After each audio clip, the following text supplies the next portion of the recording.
Relationship അല്ലെങ്കിൽ family ലൈഫിൽ expressive ആകാതിരിക്കുന്നതും ദോഷമാണ്. ലൈക്ക് ഒന്നും എക്സ്പ്രസീവ് അല്ല. ലവ് ആയിക്കോട്ടെ, റൊമാൻസ് ആയിക്കോട്ടെ, ദേഷ്യം ആയിക്കോട്ടെ, ഒന്നും എക്സ്പ്രസീവ് അല്ല. പക്ഷെ ശാന്തമാണ്, പക്ഷെ എക്സ്പ്രസീവ് അല്ല. അത് ഒരു ദോഷമാണോ? എക്സ്പ്രസ് ചെയ്യാതെ എങ്ങനെയാ നമുക്ക് മനസ്സിലാവുക?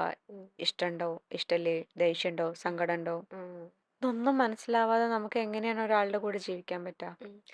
ഇപ്പം പണ്ടത്തെ ഇവര് ഇങ്ങനെ പറഞ്ഞു കേട്ടിട്ടുണ്ട്. ഒരു ഉപദ്രവമില്ല, കള്ളൂടിയില്ല, വലിയില്ല, അടിയില്ല, ബഹളമില്ല, ഒന്നുമില്ല, സമാധാനം. എന്നാൽ അവരുടെ റിലേഷൻഷിപ്പ് നോക്കുമ്പോൾ അവർ വളരെ ചുരുക്കമൊക്കെ ആയിരിക്കും മിണ്ടുന്നത്. ഒരു ഉം. ലൈക്ക് ഹസ്ബൻഡ് ആൻഡ് വൈഫ് ആണോന്ന് വെച്ചാണ്, അല്ലേന്ന് വെച്ചാൽ അങ്ങനെ ആ ഒരു പെരുമാറ്റമാണ്. പക്ഷെ അവർ ലോങ് ഇയേഴ്സ് ആയിട്ടുണ്ടോ സക്സസ്ഫുൾ ആയിട്ട് മാരേജ് ലൈഫ് പോകുന്നത്. അങ്ങനത്തെ ഒരു മാരേജ് ലൈഫിനെ ഒരു സക്സസ്ഫുൾ മാരേജ് ലൈഫ് എന്ന് വിളിക്കാൻ പറ്റുമോ?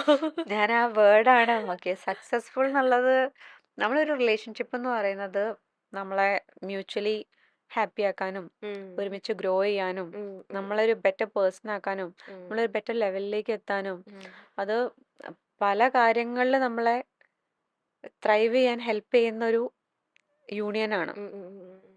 അല്ലേ? അതെ. അപ്പം അതിൽ അടിയിടി വഴക്കുണ്ടാവണമെന്നോ എപ്പോഴും ഇങ്ങനെ ജിൽജിലായിട്ട് നിൽക്കണമെന്നോ അല്ല. ഉം. ഉം.